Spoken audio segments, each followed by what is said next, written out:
Hello viewers, ఈరోజు మనతో రాజేంద్ర గారు ఉన్నారు, director of ask IIT medical academy. ఇప్పుడు నీట్ ఎగ్జామ్ చూసుకుంటే అండి, నీట్లో ఎక్కువ సిలబస్ ఉంటుంది.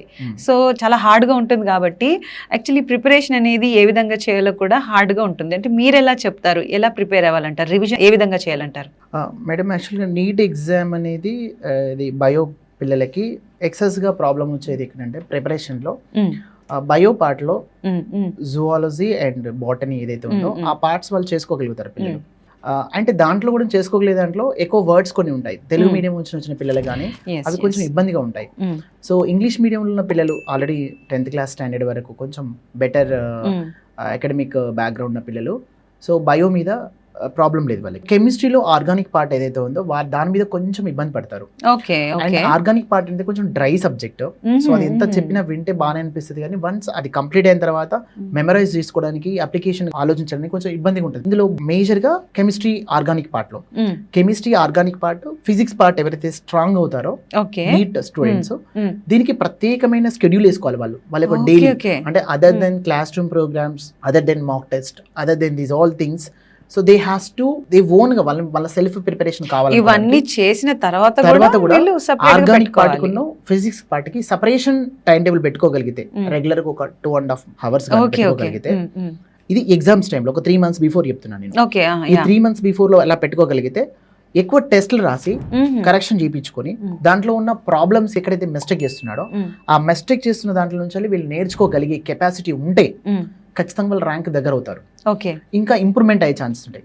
ఖచ్చితంగా చాలా మంది స్టూడెంట్స్ కి ఫిజిక్స్ లో హెవీ ప్రాబ్లం ఉంటుంది.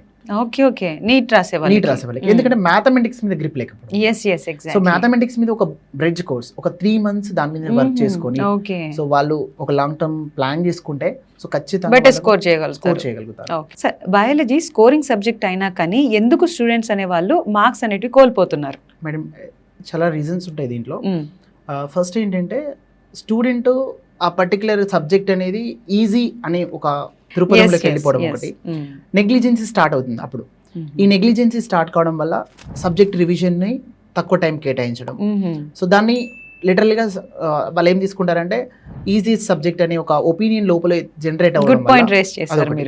రెండో పాయింట్ ఏంటంటే స్టూడెంట్స్ అర్థం చేసుకోవడానికి కానీ లేకుంటే గుర్తుపెట్టుకోవడానికి కొన్ని డిఫికల్టీ సెంటెన్సెస్, దట్ మీన్స్ కొన్ని వర్డ్స్ ఉంటాయి, వాటి మీద ఎక్కువ ఫోకస్ చేయాలి వాళ్ళు. వాటిని గుర్తుపెట్టుకోవడానికి అవి ఏవైతే రావో స్పెల్లింగ్ తో సహా వాళ్ళు ఆన్ పేపర్ మీద రాసుకొని రిమెంబరైజ్ చేసుకోవాలి టర్మినాలజీని. ఆ టర్మినాలజీ ఇస్ ఇంపార్టెంట్ వాళ్ళకి. సో ఇవి కొంచెం జాగ్రత్తగా హ్యాండిల్ చేసుకోగలిగితే బయోలో పికప్ చేయగలుగుతారు. యాక్చువల్గా ఏంటంటే ఇప్పుడు బయో అయినా ఫిజిక్స్ అయినా కెమిస్ట్రీ అయినా ఒక క్వశ్చన్ కి ఉన్న వెయిటేజ్ 4 marks. మీరు బయో నుంచి చేసినా ఫిజిక్స్ నుంచి చేసినా the same weightage of marks మీకు కవర్ అవుతున్నాయి కదా. అందుకే ఈజీ ఉన్న సబ్జెక్ట్స్ నుంచి మార్క్స్ పోకుండా చూసుకోవడానికి ఫస్ట్ ఇంపార్టెన్స్ ఇవ్వాలి స్టూడెంట్. ప్రిపరేషన్ స్ట్రాటజీలో ఫస్ట్ ప్రిపరేషన్ స్ట్రాటజీ ఎలా ఉండాలంటే ఈజీగా ఉన్న దాంట్లో మార్క్స్ పోకుండా ఉండాలి. ఫస్ట్ వచ్చిన దాంట్లో మార్క్స్ పోయినాయి అనుకోని రాని దాంట్లో ఖచ్చితంగా పోతుంది. ఏదైతే ఉందో ఈ సూత్రాన్ని వాళ్ళు కొంచెం ఆ ప్రిన్సిపల్ ని కొంచెం అడాప్ట్, బయాలజీని నెగ్లెక్ట్ చేయకుండా ఉండాలంటే నెగ్లెక్ట్ చేయకూడదు, అసలే నెగ్లెక్ట్ చేయకూడదు. అదే స్కోరింగ్ పార్ట్ కాబట్టి దాన్నే ఎక్కువ. మీరు ఎంత చదివినా ఫిజిక్స్ లో చేయడానికి కొంత ఆస్కారం తక్కువ ఉన్నప్పుడు అవును ఖచ్చితంగా చేసే పార్ట్స్ ని వదిలిపెట్టకూడదు. సార్, నీట్ లో ఫిజిక్స్ అండ్ బయాలజీ ఈ 2 subjects ని ప్రిపరేషన్ లో ఏ విధంగా బ్యాలెన్స్ చేయాలంటారు? మేడం, యాక్చువల్గా ఫిజిక్స్ అనేది మ్యాథమెటిక్స్ తోటి లింక్ అయి ఉన్న ఏరియా. ఫిజిక్స్ అనేది కంప్లీట్గా మ్యాథమెటిక్స్ తో లింక్ అయి ఉన్న ఏరియా. ఫస్ట్ వాళ్ళు ఫిజిక్స్ ఏదైనా స్టార్ట్ చేద్దాం అనుకుంటే ఫస్ట్ వాళ్ళు కొంత మ్యాథమెటిక్స్ మీద అండర్స్టాండింగ్ వచ్చడానికి ఒక బ్రిడ్జ్ కోర్స్ అని ఒకటి ఉంటుంది. సో దాన్ని కంప్లీట్ ఫినిష్ చేసుకున్న తర్వాత ఫిజిక్స్ లో ప్రిపరేషన్ ని స్లోగా స్టార్ట్ చేసుకొని కొంచెం ఎక్కువ బయో దానికంటే కూడా ఎక్కువ హార్డ్ వర్క్ కేటాయించుకొని ఎక్కువ టెస్ట్లు రాయాలి. వాళ్ళకు యూనిట్ వైజ్ టెస్ట్లు రాయాలి కొన్ని. దాని తర్వాత ఏంటంటే ప్రీవియస్ ఇయర్ క్వశ్చన్ పేపర్స్ ఏం క్వశ్చన్స్ వచ్చాయి ఆ పర్టికులర్ ఎగ్జామ్ మీద, లాస్ట్ 20 years పేపర్స్, సింపుల్ గా చెప్పాలంటే లాస్ట్ 20 years పేపర్స్ ఆ పర్టికులర్ కాన్సెప్ట్ మీద ఏం వచ్చాయి. ప్రతి ప్రాబ్లం మనం చేసేటప్పుడు కింద ఉన్న 4 options గుర్తుపెట్టుకోవడానికి ట్రై చేస్తారు పిల్లలు. కానీ ఆ 4 options నుంచి 4 different క్వశ్చన్స్ ఎలా ప్రిపేర్ చేయాలని ఆలోచించాలి. ఇలా ప్రిపేర్ చేయాలని ఆలోచించిన వ్యక్తికి ఖచ్చితంగా కాన్సెప్ట్ డెవలప్ అవుతుంది ఆ సబ్జెక్ట్ మీద. ఈ విధంగా మనం ఏంటంటే రివర్స్ ఇంజనీరింగ్ ప్రాసెస్ అనేది ఫిజిక్స్ లో ఎక్కువ అలవాటు చేసుకోవాలి. So suppose to be which of the following law will be used for the E = -n × dπ/dt అని ఉంది అనుకోండి. కింద లెంజ్ లా, ఆంపియర్స్ లా అంటాడు, గాస్ లా అంటారు, అండ్ నెక్స్ట్ మాక్స్వెల్స్ ఈక్వేషన్ అంటారు. సో దీంట్లో ఏ ఆప్షన్ కరెక్ట్ అంటే ఈ 4 options మీద గ్రిప్ ఉండాలి. ఓకే ఎస్ ఎస్ ఈ 4 ఆప్షన్స్ మీద గ్రిప్ ఉండాలి. సో ఆంపియర్స్ లా ఏం చెప్తుంది, గాస్ లా ఏం చెప్తుంది, నెక్స్ట్ లెంజ్ లా ఏం చెప్తుంది, ఫారడేస్ లా ఏం చెప్తుంది. సో వీటన్నిటి మీద నీకు గ్రిప్ ఉండాలి. ప్రతి లాస్ లో కూడా వాళ్ళు ప్రిపరేషన్ అయి ఉండాలి. ఈ 4 ఆప్షన్స్ మీద నీకు గ్రిప్ ఉండాలి. నాట్ ఓన్లీ డైరెక్ట్ గా దాని క్వశ్చన్ కి ఆన్సర్ ఇది లెంజ్ లా అనేది లేకుండా సో ఈ 4 ఆప్షన్స్ ఏమి దేని ఇండికేట్ చేస్తుందని చెప్పగలగాలి. అలా చెప్పినప్పుడు స్టూడెంట్ కి అర్థమవుతుంది అన్నట్టు. అలా చెప్పినప్పుడు స్టూడెంట్ ఏంటంటే ఆ క్వశ్చన్ కాకుండా ఇంకా డిఫరెంట్ డైమెన్షన్ లో క్వశ్చన్ అన్నప్పుడు ఆన్సర్ చేయడానికి ఆస్కారం. అంటే ఇక్కడ ప్రతి చోట మ్యాథ్స్ అనేది ఇన్వాల్వ్ అవుతుంది. సో నీట్ చాలా స్టూడెంట్స్ కి dpi/dt అంటే ఏంటో వాళ్ళకు డీటెయిల్ అండర్స్టాండింగ్ తెలియదు. సో అక్కడ డి ఉంది కదా అని డిఫరెన్షియేషన్ అనుకుంటారు. డిఫరెన్షియేషన్ యొక్క ఇంటర్నల్ మీనింగ్ ఏంది, ఒక ఫిజికల్ అప్లికేషన్ కి దానికి ఒక మీనింగ్ ఏంది, దాన్ని ఎలాంటి డైమెన్షన్ లో యూజ్ చేస్తారంటే లాట్ ఆఫ్ డైమెన్షన్ లో యూజ్ చేస్తాం. దాన్ని రేట్ ఆఫ్ చేంజ్ కింద యూజ్ చేస్తాం, మాక్సిమం వాల్యూ కనుక్కోవడానికి యూజ్ చేస్తాం, ఇంకా డిఫరెంట్ డైమెన్షన్ లో ఆ టాంజెంట్ కనుక్కోవడానికి యూజ్ చేస్తాం, డిఫరెంట్ వేలో యూజ్ చేస్తాం అదే d/dt ని.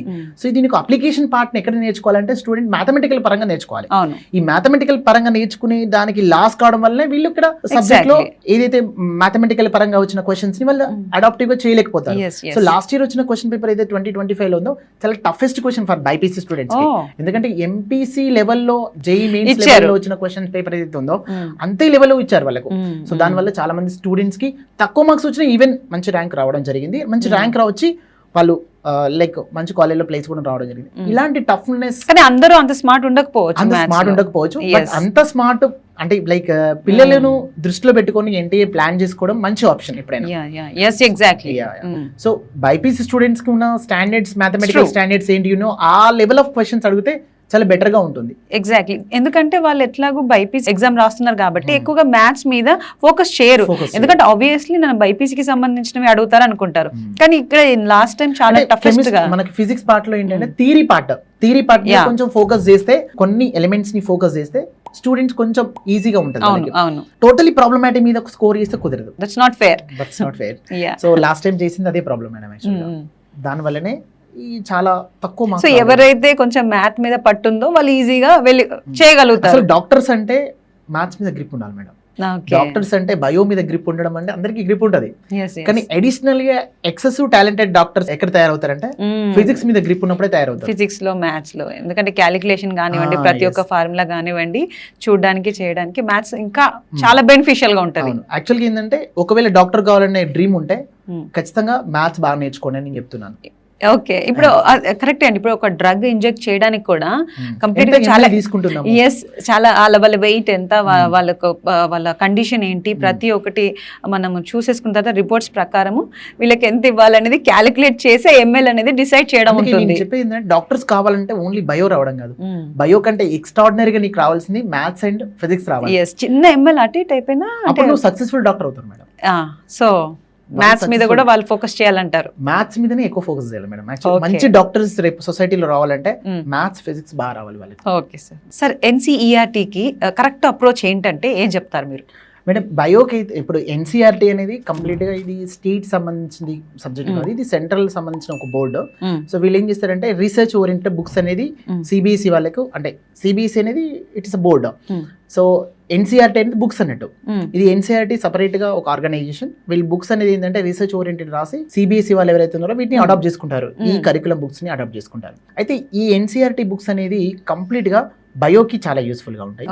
సో అదే విధంగా దీంట్లో ఉన్న కాన్సెప్ట్స్ ఏవైతే ఉన్నాయో ఫిజిక్స్ కానీ కెమిస్ట్రీ కానీ నీట్ ఎగ్జామ్ కి ఎనఫ్ మేడం. యాక్చువల్ గా అంటే నీట్ ఎగ్జామ్ యొక్క ప్రతి క్వశ్చన్ అనేది ఎన్సీఆర్టీ లెవెల్లోనే వస్తుంది. ఇంకో విషయం ఏంటంటే ఎన్సీఆర్టీ లో ఈ పేజ్ నుంచి వెళ్ళి ఈ పర్టికులర్ పారాగ్రాఫ్ నుంచి వెళ్ళి ఈ క్వశ్చన్ వచ్చింది మనం చెప్పగలుగుతాం. ఎన్సీఆర్టీ బుక్ నుంచి వస్తుంది direct question. What I'm saying is bio complete గా నీట్ వాళ్ళకి పర్ఫెక్ట్ అనుకోవచ్చు. Perfect NCERT. అయితే ఎన్సీఆర్టీ తో పాటు కొంత ఫండమెంటల్ నాలెడ్జ్ ని మాత్రం ప్రీవియస్ ఇయర్ ఏదైతే 8th, 9th, 10th క్లాస్ లో ఉన్నాయో వాటి మీద కొంచెం గ్రిప్ ఉంటే ఎన్సీఆర్టీ మీద చదివితే ఇంకా బాగా యూస్ఫుల్ ఉంటుంది. ఎన్సీఆర్టీ పాయింట్ టు పాయింట్ అనేది మీరు పిన్ అయి ఉండాలి బయోకి. సో ఫిజిక్స్ అండ్ కెమిస్ట్రీ కూడా అదే పిన్ అయి ఉండాలి. కానీ ఫిజిక్స్ పాయింట్ ఆఫ్ వ్యూలో మాత్రం కొంచెము అప్లికేషన్ ఓరియంటెడ్ గా ఎగ్జిస్టింగ్ ఉన్న దానికంటే కొంచెం అడ్వాన్స్ థింకింగ్ ఉండాలి. ఇది నీట్ స్టూడెంట్స్ కి. Okay sir. సో దీనికి ప్రిపరేషన్ అనేది ఈ విధంగా దీంట్లో ఉంటే ప్రిపరేషన్ లో ఏంటంటే మేడం సబ్జెక్ట్ తీసుకున్న తర్వాత ఏదైతే మనం ఫిజిక్స్ కానీ కెమిస్ట్రీ కానీ బయో కానీ తీసుకుందాం అనుకో నీట్ పిల్లలకు ప్రతి చాప్టర్ వైజ్ గా మనం రీడ్ చేశాక Hmm. దాని మీద బిట్స్ ని సాల్వ్ చేయాలి. ఉమ్, బిట్స్ ని సాల్వ్ చేసిన తర్వాత ప్రీవియస్ ఇయర్ క్వశ్చన్ పేపర్స్ ని సాల్వ్ చేయాలి. ఉమ్. ఈ విధంగా అయిపోయిన తర్వాత ఆ పర్టికులర్ చాప్టర్ ని మళ్ళీ కొంత టైం తీసుకొని రివిజన్ లోకి ఇంజెక్ట్ చేయాలి. ఇప్పుడు ఎన్సీఈఆర్టీ ప్రిపరేషన్ కూడా సేమ్ అన్ని ఎగ్జామ్స్ కి ఉన్నట్టే అదే విధంగా ఉండాలంటారా? నీట్కి అయితే మేజర్ మేడం. ఓకే. సో ఖచ్చితంగా జేఈ మెయిన్స్ కి చెప్పలేను. ఉమ్, జేఈ మెయిన్స్ ఖచ్చితంగా ఎన్సీఆర్టీ కాదు. ఉమ్. సో ఎన్సీఆర్టీ ఆ లెవెల్ Hmm. వెళ్తుంది కానీ క్వశ్చన్ కొంచెం డైవర్సిటీ ఫైడ్ ఎక్కువ ఉంటుంది. Okay, ఎక్కువ okay. డైవర్సిటీ క్వశ్చన్స్ ఉంటాయి. సరే, ఎగ్జామ్ కి ముందు లాస్ట్ 2 months లో స్టూడెంట్స్ అవాయిడ్ చేయాల్సిన థింగ్స్ ఏంటి? మేడం ఫస్ట్ థింగ్ ఏంది, స్టూడెంట్స్ అవాయిడ్ చేయాల్సిన థింగ్స్ ఏంటంటే Hmm. టెస్ట్లు కంపల్సరీ రాయాలి. ఉమ్, ఒకటి మాక్ టెస్ట్లు రాయాలి. మాక్ Yeah. టెస్ట్లు ఒకవేళ వదిలిపెట్టారనుకోండి ఉమ్, ఇంకా మీరు ఎగ్జామ్ హాల్కి వెళ్ళినా కానీ ఏం చేయలేరు. ఉమ్, ఒకటి నెంబర్ ఆఫ్ టెస్ట్లు ఎక్కువ రాయాలి. రెండోది లేట్ నైట్స్ చదవకూడదు. ఉమ్, లేట్ నైట్స్ అసలే చదవకూడదు. ఉమ్. ఫుడ్ను ప్రాపర్గా మెయింటైన్ చేయాలి. ఓకే. ఒకటి. రెండోది హెల్త్ని ప్రాపర్గా మెయింటైన్ చేయాలి. ఉమ్, ఫుడ్ని ప్రాపర్గా మెయింటైన్ చేస్తే ఆటోమేటిక్ హెల్త్ ప్రాపర్గా ఉంటుంది. Um, health and food and regular activities ఏవైతే ఉన్నాయో ఉమ్, ఓవర్గా మీరు ఏంటంటే ప్రెషర్కి గురి కావడము, ఉమ్, అటు పేరెంట్స్, ఇటు కోచింగ్ సెంటర్స్, ఉమ్. లేకపోతే అటు మీ యొక్క ఫ్రెండ్ సర్కిల్, ఈ Yeah, ప్రెషర్లో yeah. మీరు ఉండకూడదు. ఈ ప్రెషర్ నుంచి బయటపడడానికి మీరు ఏంటంటే ఎక్కువ మందితోటి అటాచ్మెంట్లో ఉండకూడదు. First thing, okay. ఓకే. ఎక్కువ మందితో అటాచ్మెంట్లో ఉంటాయి, ఎక్కువ మందితో మాట్లాడడం అవి ఉంటాయి. కొన్ని మీ బ్రెయిన్ కి తగలకుండా తగిలే అనుకోండి, వాటి వల్ల Okay, మీరు okay. డిసప్పాయింట్ అయ్యే ఛాన్సెస్, ప్రెషర్ అయ్యే సో ఛాన్సెస్. దీని వల్ల మీరు ఎక్కువగా అంటే ఉమ్. అందరితోని కొన్ని- ఉండొద్దు అని అంటారు. అందరితోటి ఉండొద్దు అని అటాచ్మెంట్ అని over interactions interactions. Yeah yeah. So ఒక ఫ్యాకల్టీతో ఇంటరాక్షన్ అవుతున్నావు, మీ పేరెంట్స్ తో ఇంటరాక్షన్ అవుతున్నావు, ఎవరైనా మంచి గురువుతో ఇంటరాక్షన్ అవుతున్నావు, సో సరిపోతుంది. ఇప్పుడు ఫ్రెండ్షిప్ లెవెల్లో అందరితో ఇంటరాక్షన్ స్టార్ట్ చేసిన 10 మంది ఉన్నారు నీకు, 10 మంది ఫ్రెండ్స్ ఉంటే 10 మందితో రోజు చాటింగ్ చేసిన ఏమవుతుంది? సో వాళ్ళతోటి టైం అంతా వేస్ట్ అవుతుంది. ఏదో ఒక చిన్న మిస్అండర్స్టాండింగ్ జరిగినా అది కూడా దీనికి మళ్ళీ Link కాజ్ అవుతుంది. అవుతుంది. ఎస్ అవును. Yes so yes. యాక్చువల్గా ఏంటంటే ఈ లాస్ట్ మూమెంట్ లో ఎక్కువ మంది నైట్ అవుట్ చేసి చదువుతారు. సో దీనివల్ల హెల్త్ హెవీగా డిస్టర్బెన్స్ అవుతుంది. మెయిన్ 5 మిస్టేక్స్ చెప్పండి సార్ అవాయిడ్ చేయాల్సిన. ఓవర్ నైట్ చదవకూడదు మేడం. ఒకటి, రెగ్యులర్ యాక్టివిటీస్ ని మిస్ కాకుండా చూసుకోవడం. ఓకే. ఇవి రెండు పక్కా ఉండాలి. సో రెండు ఏంటంటే ప్రీవియస్ బిట్స్ ఏవైతే ఉన్నాయో వాటిని బాగా చేయాలి. ఓకే. తర్వాత ఏంటంటే మాక్ టెస్ట్లు మిస్ కాకుండా ఉండాలి. సో హెల్త్ కాన్షియస్ ఒకటి బాగా మెయింటైన్ చేయాలి. ఇవి కంపల్సరీ. ఇంటరాక్షన్స్ అనేటివి ఎక్కువ మందితో పెట్టుకోవద్దు. పెట్టుకోవద్దు. ఇవి ఇంటరాక్షన్స్ అనేది పెట్టుకుంటే ఏమవుతుందంటే టైం అంతా మనకు తెలియకుండా వేస్ట్ అయిపోతుంది. That's true.